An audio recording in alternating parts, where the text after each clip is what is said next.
Bueno, vamos a resolver los ejercicios de la guía de números índices.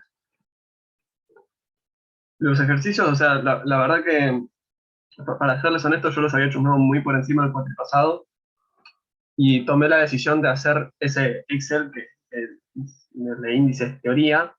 Después les paso este Excel que tenemos acá también. Tomé la decisión de generar ese Excel de teoría porque me parecía que era una forma de agarrar todos los contenidos rápido, ¿no? Y ver cómo utilizar cada una de las herramientas. No está más que tengamos una clase práctica. Yo les digo, me parece a mí que no es, no es una guía que presente muchísimos desafíos. Pero hagámoslo porque también está bueno que lo empecemos a aplicar. Entonces, lo que nos dice es, mira, yo tengo los precios de un artículo, ¿no? Para este periodo. Esto así es el enunciado. Te tiran la tabla horizontal, te dicen, esto de acá son tus datos. Lo primero que nos pregunta es cuánto varió el precio del artículo entre 2004 y 2010. Después también nos pregunta cuál fue la variación entre 2009 y 2010. Hay algo acá que la verdad es un poco, esta pregunta nos importa muy poco lo que es números índices. Yo simplemente podría calcular la variación sin saber nada de números índices, ¿no? ¿Cómo hago la variación? Bueno, agarro, me vengo acá, hago cuánto varía relativamente, ¿no? O sea, por ejemplo, esto es 1 sobre el otro menos 1. Esto acá le podemos dar formato de porcentaje. La variación 2004-2010 es de 300%. Por otra parte, me preguntaba para el 2009, ¿no? La variación entre 2009 y 2010 fue del 17%. ¿Ok? Esa fue la variación de precios entre estos 2 años. Naturalmente, esto también lo puedo hacer con un número índice, ¿no? Si yo esto lo hago con un índice, la variación tendría que ser la misma. Entonces, fijémonos si pasa lo mismo. Esto de acá es un índice que todavía no dije de dónde salió, pero simplemente imagínense que también nos daba esta data con un índice con base 2004. Esto de acá lo puedo desplazar así para hacerlo más rápido. Voy a hacer el índice sobre su valor en 2004 menos 1, y eso lo expreso en porcentaje. Después, no sé si escuchan a mi cuñadito gritando, hablando de milanesas. Y después también lo que puedo hacer es el índice, ¿no? Y comparar el valor del índice entre 2009 y 2010, a eso le resto 1, y también obtengo la variación. ¿Sí? Esto es casi como algo que uno se la pasaría haciendo en una vida profesional vinculada a las ciencias económicas, ¿no? Obtener una variación es súper usual. O sea, el resultado es el mismo. ¿Está claro esto?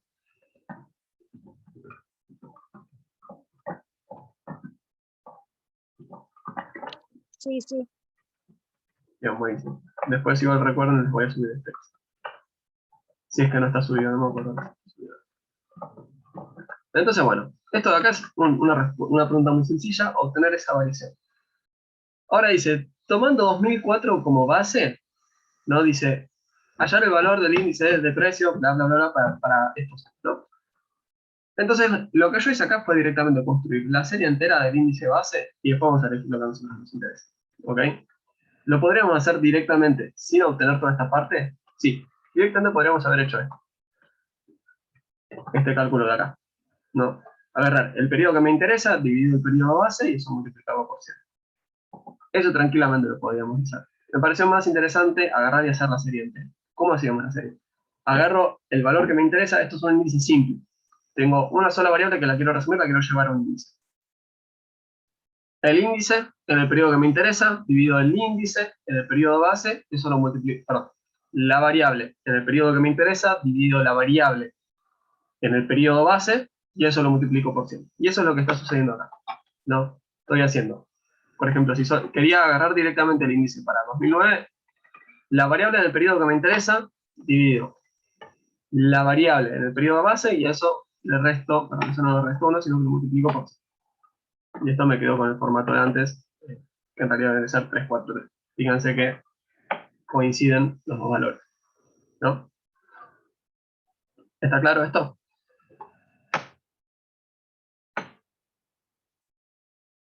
Bueno, Sí, sí. buenísimo. Para el 2000, el punto C es exactamente lo mismo, lo que dice es, bueno, C, el índice, pero tomando el 2006 como base. Y ahí va a ser lo mismo, ¿no? O sea, yo antes decía, bueno, para cada uno, miro el valor en el periodo que me interesa, divido el base, que ahora el base va a ser 2006, y eso lo multiplico por 100, ¿no? Y fíjense que coincide, ¿no? Digo, es simplemente algo que ya vimos. Ahora, el punto D pide algo distinto a lo que vimos, ¿no? Que a veces uno, en vez de tomar un periodo a nivel individual como base, lo que quiere tomar es un agregado de periodos como base, ¿no? Esto, por ejemplo, puede sernos útil cuando tenemos estacionalidad, por ejemplo, o ciclos, ¿no? O que sabemos que un periodo no es tan estable. Entonces, fíjense que lo que nos pide es tomar el promedio 2004-2006 como base. ¿Está bien? Entonces ahora lo que vamos a hacer es el índice mirando el promedio de estas tres cosas como base. ¿Y eso cómo lo vamos a hacer? ¿No? Por ejemplo, miremos para el 2009 qué valor adoptaría ese índice. Sería, ¿cuál era nuestra metodología? El índice en el momento que me interesa, divido el índice en la base, ¿no? Y a esto lo multiplicamos por 100. El enunciado que me está diciendo, de base no tomes un periodo, ¿no? Antes, ¿nosotros qué hacíamos como para tomar ese periodo? Pues veníamos acá y poníamos, qué sé yo, este de acá, por ejemplo. Nos dice, toma varios periodos como base. Nos dice, toma como base el promedio, perdón, ahí está, el promedio 2004-2006. ¿Sí? Entonces, listo, fíjense que no hay ninguna novedad, no hay ningún misterio.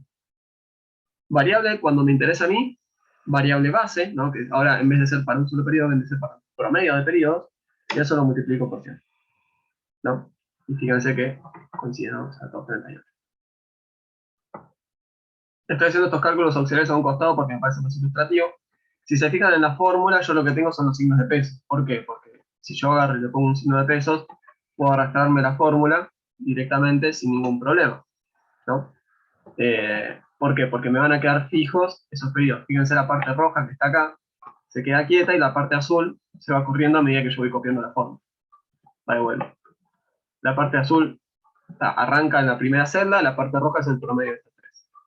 Me voy abajo. La parte azul es esta celda, la parte roja es el promedio de estas tres. La parte azul es esta, la parte roja el promedio de estas tres. Hacemos dos más. La azul es esta, roja el promedio de estas tres.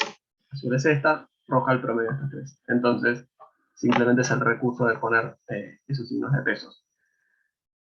Si quieren fijar, perdón, esto no me acuerdo si lo mencionamos en alguna parte del curso, si yo, por ejemplo, quisiera fijar una celda, por ejemplo, yo acá tengo esta celda, o sea, sí, es cierto que yo no podría venir acá y escribir un signo de pesos, entonces tranquilamente podría hacer eso, no hay ningún problema. Es más rápido que eso apretar F4, ¿no? Y eso le va cambiando los signos de pesos. El signo de pesos significa que vamos a fijar lo que tenemos adelante de algo, ¿no? Entonces, si yo acá tengo un signo de pesos adelante de la columna, esto implica que estoy fijando la columna. Si tengo un signo de pesos adelante de la fila, las filas son números, las letras son columnas, significa que estoy fijando hagamos una cosa. Perdón. Para que sea un poco más claro. Fíjense, acá yo tengo el signo de pesos adelante de los dos. Entonces estoy fijando fila y columna. Entonces, no importa para dónde me desplace, voy a estar tomando siempre lo mismo, ¿no? El 12, el 12, el 12, el 12. ¿Qué pasa si yo, en vez de eso, solamente fijaba la fila? Bueno, cuando me vaya moviendo en filas y vaya copiando esto a lo largo de las filas, no se va a mover. Cuando me corra de columna, sí se va a mover, ¿no? Entonces, fíjense, si me voy para abajo, no me cambia lo que me toma, siempre me toma el 12. Si me voy para un costado, pimba, deja de tomar el 12. Cambia lo que toma, ¿está bien? Vean lo azul que está a la izquierda, eso se está desplazando.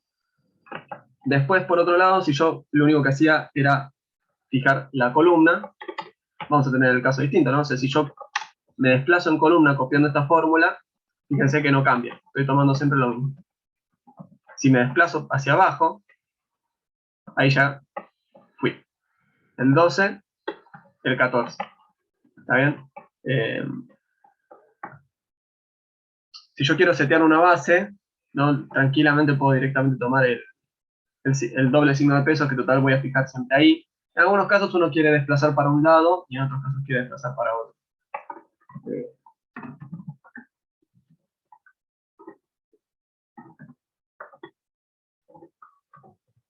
¿Está bien?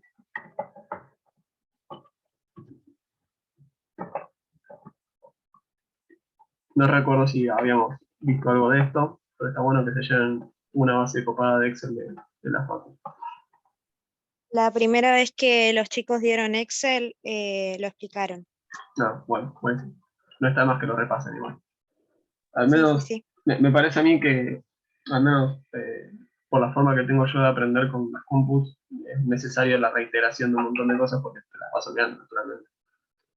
Pero bueno, está bien. Gracias por el comentario. Creo que Juli fue. Guailén, no llegó. Bien. El ejercicio 2, ¿qué nos dice? Perdón, del ejercicio 1, ¿alguna duda? La misión más fue aplicar estas reglas básicas. A la 1, a las 2, a las 3. En el ejercicio 2, ¿qué nos dice? Nos pide. A ver, esto lo vamos a poner aquí. Nos da unos datos, ¿sí? Esto de acá es copiado del Word directamente. Nos da cantidades para el periodo base, precios para cada periodo, ¿no? Y nos dice construir un índice de precios de las FERS. Acuérdense que de las FERS es el que nos fija los ponderadores de la base. Y nos dice calcular utilizando la definición y como promedio ponderado de los índices elementales, ponderando por valor, mostrando que ambas formas son equivalentes. Yo acá, bueno, ahora que me doy cuenta, me olvidé de hacer la otra forma. Como nos quedan 20 minutos de clase, si quieren, permítanme avanzar directamente sobre esto. Lo que tenemos es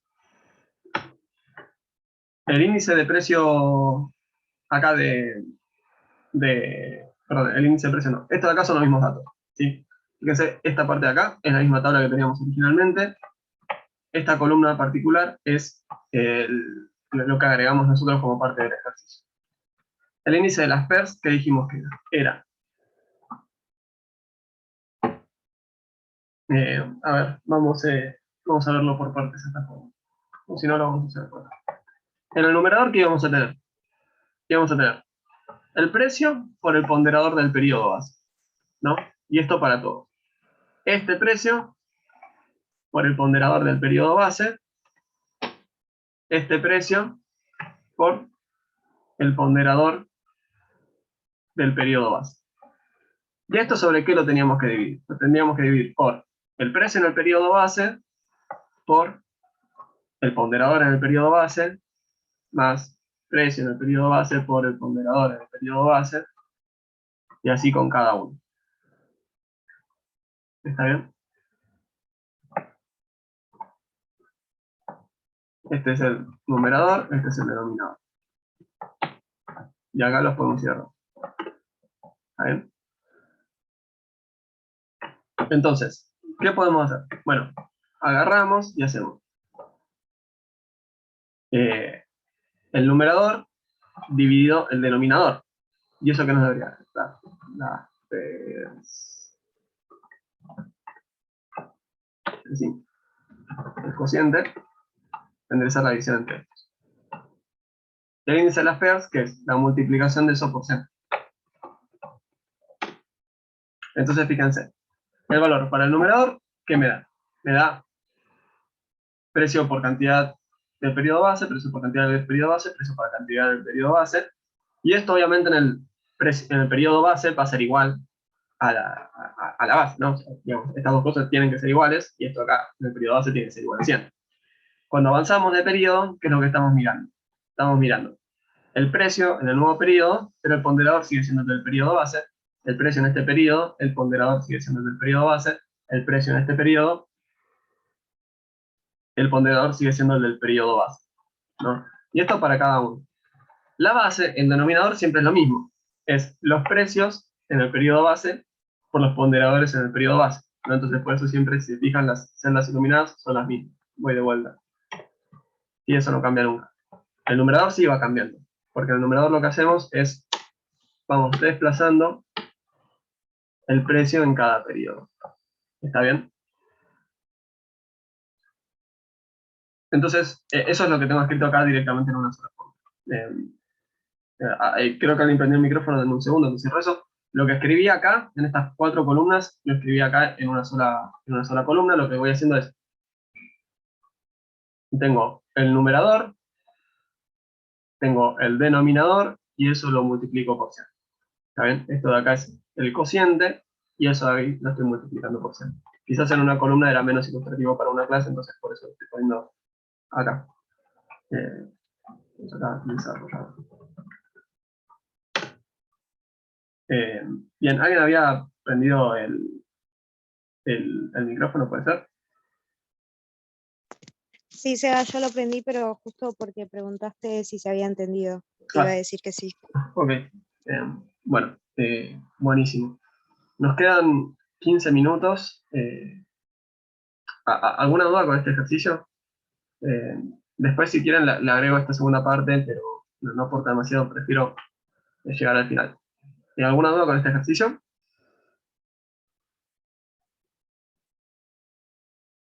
No, se va. Buenísimo. El punto 3. ¿Qué nos dice el punto 3? Nos dice, bueno, mira, tenemos resultados del IPC a nivel nacional para 2 meses, enero y febrero. Sí, esto de hecho creo que son los datos reales, si no me equivoco. No lo chequeé. Si lo van a chequear al INDEC y encuentran alguna diferencia, puede ser que igualmente sean los reales, pero las agencias de estadística también revisan los valores pasados, ¿no? Entonces,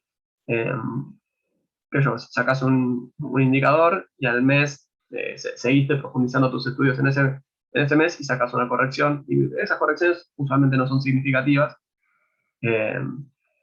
Nada, yo en su momento trabajaba en una consultora y me acuerdo que en un gobierno, no voy a decir cuál, llamativamente siempre salía el índice y después, o sea, como la noticia salía con ese índice naturalmente, y al siguiente mes cuando revisabas todos se corregían a la baja, ¿no? Como la noticia salía como esto creció y después en realidad había crecido pero un poquito menos.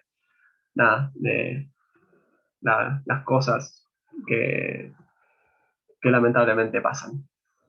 Bueno, entonces lo que primero nos dice es, calculame la variación porcentual respecto al mes anterior de cada rubro.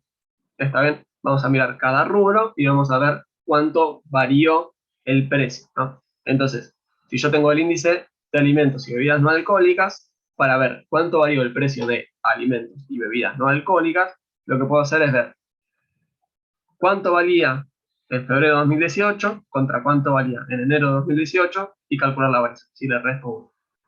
Y esto lo puedo expresar como porcentaje. Sí, 2%. Esto tiene un redondeo, ¿no? O sea, en realidad esto tiene decimales. Simplemente lo estoy redondeando para que sea un poco más claro o visual. Entonces decimos, bueno, la variación de precios de este rubro entre estos 2 meses fue del 2,2%. ¿Está bien?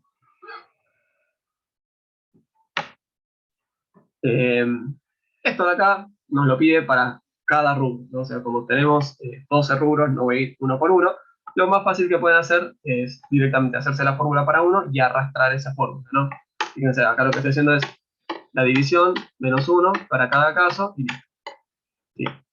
Y se me acabaron los casos. No le puse signo de pesos a nada, entonces voy reemplazando fácil, tranqui, rápido.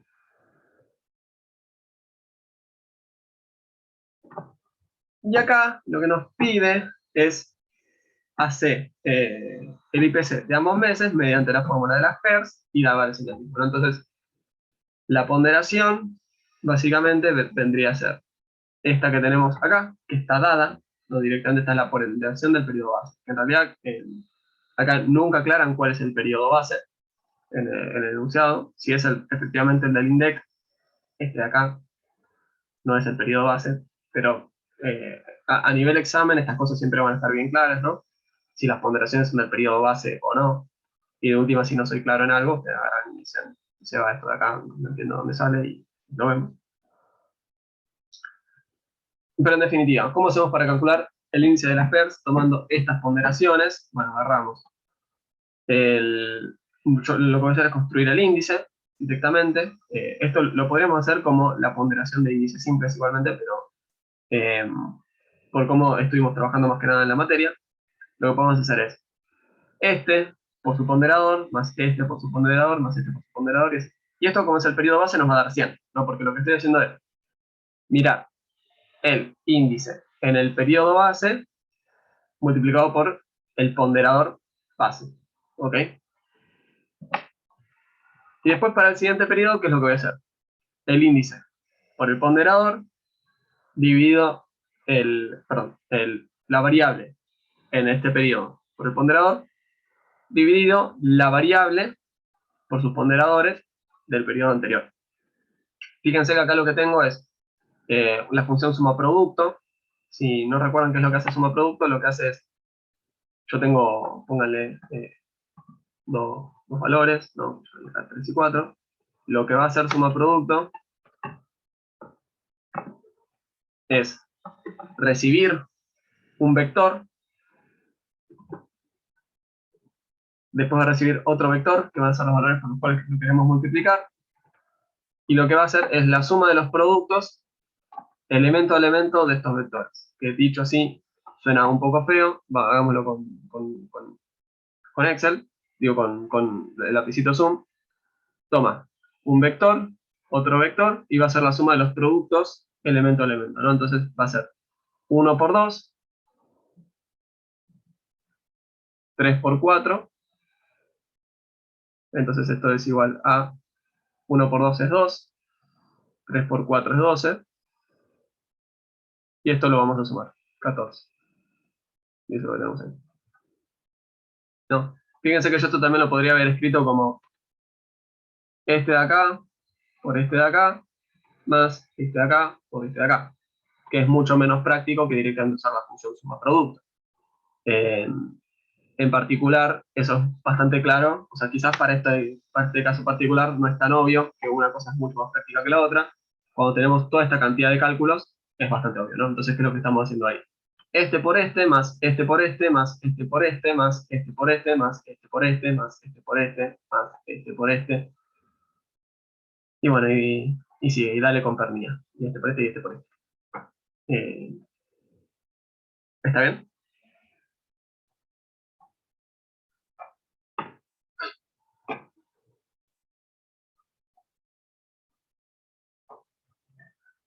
Si hacemos eso, o sea, si hacemos esto, los índices que nos dan 100 y 102,4, y ahora lo que podemos hacer es calcular la variación. ¿Sí? La variación de los precios se llama inflación.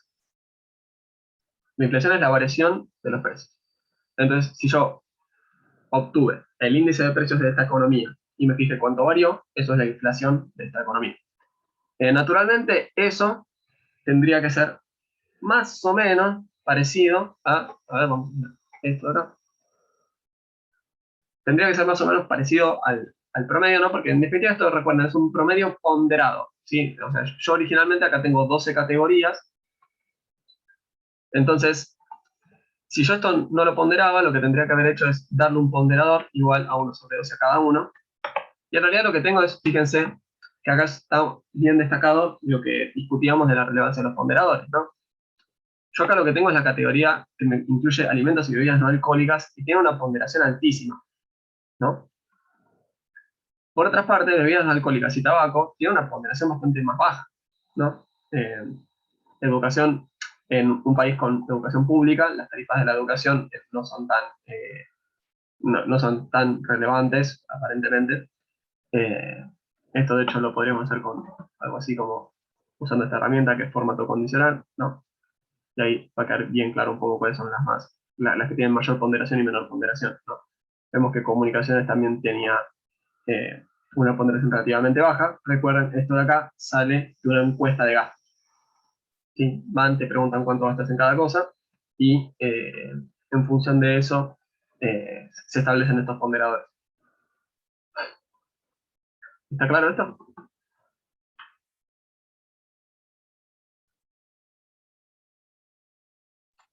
Sí. Sí, sí. Buenísimo. Bueno, bien. Este ejercicio más o menos que era el que más me interesaba, porque no es tan claro lo que se pide. Así que vamos a esto, o sea, ya vieron cómo deflactar en la clase anterior de números índices, donde usamos el otro Excel. Si entendieron eso, están súper hechos.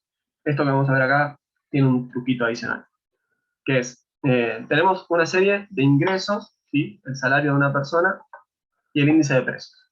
¿Está bien? Porque si para 2013 estamos usando un índice de precios con ponderaciones del 99 y TEDI. Entonces, no importa, la cuestión del ejercicio es, tengo mi serie de salarios, nominales, a precios corrientes, y tengo una serie de precios. Entonces, ¿qué sabemos? Que con estas dos cosas puedo construirme mi salario, ¿sí? Mi serie de ingresos a precios constantes. Lo que típicamente se llama salario real. Entonces, acá lo que nos dice es, sabemos bueno, que tuvo bla, bla, bla. O sea, nos dice que tiene un ajuste. O sea, y esto que está explicando de acá es lo que está en la tabla. O sea, básicamente, dice, mira, en 2013 tuve solamente un ajuste acá en abril, ¿no? Tuve un crecimiento del 25% acá en abril. Y aparte tuve un 15% en marzo, perdón, esto creo que ya es el siguiente año, sí, 2014, y dice, sus ingresos iban a ajustar 2000, un 30%, pero en 3 cuotas. En marzo un pedazo, ¿no? ¿Y esto cuál es la gracia un poco, no? Que es el famoso escalera y ascensor, ¿no? Que los precios están haciendo esto, ¿no? Sí, con cierta oscilación obviamente, pero bueno. ¿Y el ingreso qué es lo que va haciendo? El ingreso va haciendo. Acá todo este tiempo estuve perdiendo guita. Después crecí, quizás crecí un poquito por encima. Acá todo el tiempo estuve con un salario real menor que al inicio. Acá crecí. Pero fíjense que en definitiva hay momentos en los cuales vuelvo al salario inicial, pero quizás la mayoría del tiempo estuve por debajo del salario real, ¿no? O sea, si mi salario crece en la misma magnitud que los precios, entonces mi salario real es constante. Mi salario crece en la misma medida que los precios. Si esto no fuera el caso, entonces, bueno, bien, mi salario está creciendo por encima, ¿sí? O sea, este de acá son los precios, mi salario crece por encima, entonces mi salario real está creciendo, o al revés.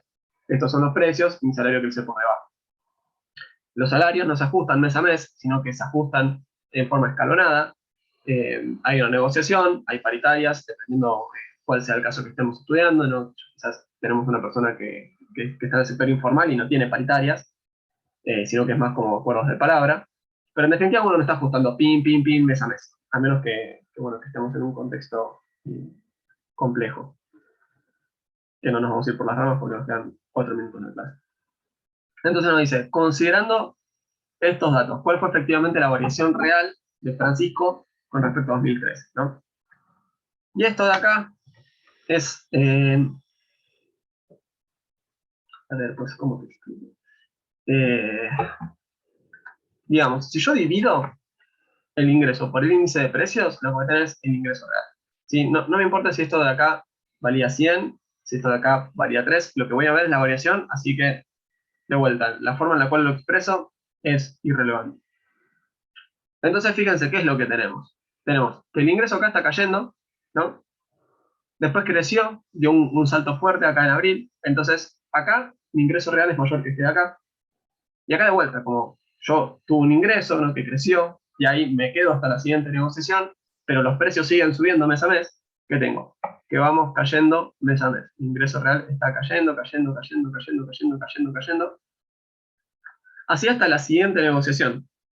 La siguiente negociación fue en marzo, ¿no? Yo acá iba a tener un incremento del 30%, pero como me lo diste escalonadamente a ese aumento del 30%, ¿qué pasó? Imagínate que este era los precios, ¿no? Los precios, no sé por qué lo hago, los precios venían hasta acá. Entonces mi salario venía en el piso y me decís, te subo un 30%, ok, joya. Y ahí le empecé a ganar a los precios. Si te lo hago en forma escalonada, al final como que nunca le ganaste a los precios, ¿no? Esa es un poco la historia de cuando esto está escalonado. Entonces estábamos parados acá y dijimos, bueno, acá te doy un aumento y fíjense justamente lo que tenemos. se incrementó el salario real con respecto al mes anterior. Pero de vuelta, fue un escaloncito. Entonces acá ya empezamos a caer de vuelta hasta que no haya un nuevo aumento. Acá tenemos un nuevo aumento y de vuelta. Hasta que haya otro aumento, esto va a ir cayendo y después de vuelta. Otro aumento y después va a seguir cayendo. Esta idea, ¿está clara? Sí. Bueno, buenísimo. Perdón, ¿alguien quiso decir algo?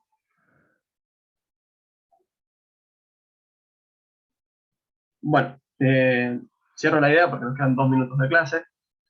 Esto de acá es el ingreso real. ¿Cómo hace uno para sumar plata que está en distintos momentos del tiempo? Lo van a ver en cálculo financiero. Es una materia que, por ejemplo, para economistas es optativa. Recomiendo hacerla porque realmente la formación en finanzas de la facultad es un poco floja para economistas. O sea, no digo que es floja, pero que hay un montón de contenidos que son relevantes y que si no te los dan es difícil que te des cuenta solo. Entonces, bueno, eso básicamente lo que vamos a hacer es, nos pedían que comparemos el ingreso efectivamente obtenido en 2014 contra lo que obtenido en 2013, ¿no? Fíjense que si yo hago la suma así nomás, ¿qué me va a dar? Me va a dar que el salario creció, ¿no? Porque esto de acá, perdón, aquí busquemos a la suma, tic, tic, tic. Esta es la suma de los ingresos que tuve en 2014, esto de acá es la suma de los ingresos que tuve en 2013. Si hago la diferencia, los ingresos percibidos en cada año crecieron, ¿no? O sea, hagamos así, tiki, tiki. No, en el agregado gané 38 lucas un año, 31 lucas otro año. Al final, si miro, la variación fue positiva. Cuando lo hacemos mirando el ingreso real, ¿está bien? ¿Qué es lo que encontramos? Que el ingreso real fue medido en precios constantes de 38 y este de acá fue de 42. ¿Ok? O sea, más allá de la unidad de medida que estamos utilizando acá, lo que vemos es que hay una caída, ¿no? Y la variación real entonces fue una caída del 9% del ingreso real. O sea, todo bien con que haya aumentado el salario, pero si los precios aumentaron más que el salario, en definitiva tenés una pérdida del ingreso. Está bueno este ejercicio por esto de lo escalonado y que uno tenga en cuenta que, bueno, que no es lo mismo que te lo den todo un saque a que te lo den escalonado. Es una intuición que está buenísima que la tengamos las personas de Facultad de Ciencias Económicas. Que bien, creo yo que un montón de personas, aún más en esta economía tan inflacionaria, la deben tener, pero bueno, no está de más dejarlo acá explicitado. Bueno, es la 1:01 minuto, me pasó un minuto, así que perdón. Cerramos esta clase y bueno, después vamos a tener ahí, como habíamos dicho, o sea, ya se terminó la clase, el que se tiene que ir a otra clase que vaya. Cierro una idea nomás para las personas que se quedan. Vamos a ver vamos a ver ahora un tema optativo, ¿no? A partir de mañana, y vamos a tener igualmente antes del parcial una clase de repaso, una práctica de repaso. Como siempre me pueden escribir y no, o sea, si me lleva un maremoto de mails una semana antes del examen, ten por sentado que no voy a dar abasto a responderle a todo el mundo. Pero bueno, como siempre me quedo un ratito después y nada, me pueden mandar consultas o todo. Bueno, no, les mando un beso, que tengan lindo día. Profe, ¿esto lo podés subir? Sí, esto lo voy a subir. Lo voy a subir ahora. Genial, gracias. Profe, entonces mañana no hay clase práctica. Mañana hay clase, pero no práctica. Claro, eso. Es que de hecho ya hicimos todas las prácticas. No nos falta ninguna unidad. Por eso, pues. Está bien. Va a haber igualmente una clase práctica de repaso. No va a venir Juaco, quizás lo acompañaré más, pero en principio vendría Juaco y les va a dar un salpicado de ejercicios de las distintas unidades, ¿no? Para repasar. Y nada, también les pueden hacer ahí preguntas en vivo y en directo. Yo le dije que se elija unos 4 o 5 ejercicios, así que si quieren, o sea, la sugerencia, intenten completar las prácticas, así ya también están cancheros y aceitados con todo y pueden seguir mejor esas clases de repaso. Ah, buenísimo. ¿Y qué sería el 17? Que es el jueves que viene. El jueves 17, sí. Ok. El Gracias, último Seba. jueves antes del examen. Me quedo si alguien más tiene alguna duda, si no, bueno, un beso, que tengan lindo día. Hasta Y el luego. miércoles 16 sería la el repaso teórico. Y el miércoles, sí, ahora no tengo acá al lado el cronograma, pero sí, o sea, vendría a ser Ah, la última, o sea, les cuento, a ver, el 23 es el examen, la última teoría antes del examen es repaso conmigo, la última práctica, o sea, el último jueves antes del examen, el repaso práctico. El sobrante de clases son estas clases de tema optativo que si no lo estudian no tienen, no se va a penalizar en el examen. ok. Nos vemos, profe, entonces. Perfecto, Seba. Seba, gracias. No, de nada. Seba, yo tenía dos dudas de la práctica 8, de la de regresión. Dale, sí, nos quedamos. Ejercicio. ¿Qué? Dale, sí, nos quedamos. Decime. Sí, era el ejercicio 5 y el ejercicio 6, que en ambos me dan ciertos datos, pero no sé cómo a partir de esos datos poder averiguar, por ejemplo, el I estimado. No sé si Eran tenés la datos. consigna o si querés que te lo pase. Ahí se me está abriendo. Así que tranquilo. Dale. ¿Me repetís el número de ejercicio, por favor? Axel, ¿no? El 5 y el 6. Empecemos por el 5 y después vamos al 6. Bueno. Si se corta, seguimos y volvemos a entrar. Me quedo 10 minutos, no hay problema. Dale, dale. No, voy a dejar la grabación porque si no se le va a alargar a la gente escribiendo la clase.